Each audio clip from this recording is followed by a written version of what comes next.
Look what's going on in the UK. A lot of people are worried because the government recently announced tax cuts in the face of rising inflation. You had a central bank that said, hey, we're going to fight inflation. We're raising interest rates. That's a contractionary monetary policy. But then you had a newly elected government saying, hey, we're going to have expansionary fiscal policy. We're going to cut taxes. We're going to increase budget deficits, even as we're pretending we want to fight inflation. The markets were smart enough to realize that was inflationary, and the British pound tanked. It hit an all-time record low, and the British government has done a complete U-turn. They've pivoted on the tax cuts, and in fact, the newly elected prime minister fired her newly appointed finance minister. I think he was on the job for less than 6 weeks, as if this was his decision. Like he made this decision in a vacuum. He decided on his own, let's cut taxes. And now the markets gave that the thumbs down. And so Liz Truss is like, oh, I better fire that crazy finance minister who came up with this idea about tax cuts. Obviously, she is the one that wanted the tax cuts. The finance minister was just doing what his boss wanted. But of course, they needed somebody's head to roll. So he became the fall guy. Now they got a new finance minister, but now they're not going to cut taxes, or at least that's what they're claiming. But why were the markets concerned? Well, because they were concerned about debts going up in Great Britain. Well, what is the British debt to GDP? It's 85%. Now, that is a big number. I mean, it is a number that should cause concern. I think anything really above 50% of GDP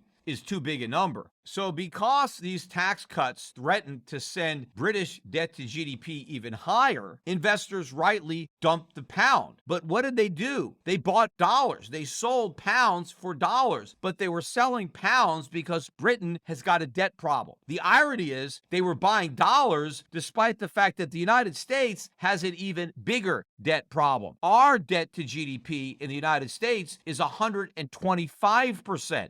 That's much larger than the 85% in the UK, but it's actually higher than 125% because that's just the federal debt. If you add the local, which is municipal debt and state debt, to that, now you're at 140% of GDP. We're in a much bigger fiscal mess than Great Britain. So selling pounds and buying dollars because you're worried that Britain has too much debt is jumping from the frying pan into the fire. But why are people doing that? Because America's debt doesn't matter, because America has the reserve currency. America is the currency that you buy when you're worried about something. It doesn't matter if we have a bigger problem than the problem that you're worried about, you still buy it. In fact, the most ironic thing is I remember when S&P downgraded U.S. Treasuries. It was the first time that had happened. They downgraded U.S. Treasuries, and people were so worried about the downgrade of U.S. Treasuries that there was a flight to quality into U.S. Treasuries. So people bought U.S. Treasuries as a safe haven from U.S. Treasuries. That shows you how ridiculous it is. Well, it's ridiculous for anybody worried about a country having too much debt to sell that country's currency and then buy the US dollar, which has even more debt. And the reason that you got to count the state debt and the local debt, and of course, even if you don't count that, we're still way above Great Britain, but you got to count that debt because the state governments and the local governments are drawing off of the same tax base as the federal government. The reason that debt to GDP is important is because you have to look at the size of the claim that a government has on its tax base. Well, in the UK, pretty much all the debt is on a national level. They don't have the states like we do, and they don't have all the municipalities. So we have so many levels of debt, but all of these governments are trying to get blood from the same turnips because Americans are broke. We have no savings. So can we possibly repay this debt? Of course not. Repaying the debt is impossible. So what's going to happen? We're going to default. There's only two possible ways we can default: the honest way and the dishonest way. But either is a disaster if you own U.S. Treasuries. The honest way is just to admit that we can't pay and we default. We restructure the debt and we tell our creditors you're not going to get your money. But I don't think politicians have the integrity to do that. They're going to take the coward's way out. They're going to print. They're going to inflate the debt away. That's the only way out of this problem, is to monetize that debt and repudiate it through inflation, which is why it's crazy for anybody to believe that the Fed is going to succeed in reducing inflation back down to 2%. It can't succeed. In fact, fact, the only hope it has of getting out of this debt is to inflate it away. And they're not going to inflate it away 2% a year. They're going to have a much higher rate of inflation to have any hope of bringing this debt down to a manageable level in real terms, especially when interest rates go up. Because the only reason we've been able to afford the debt now is because interest rates were so low.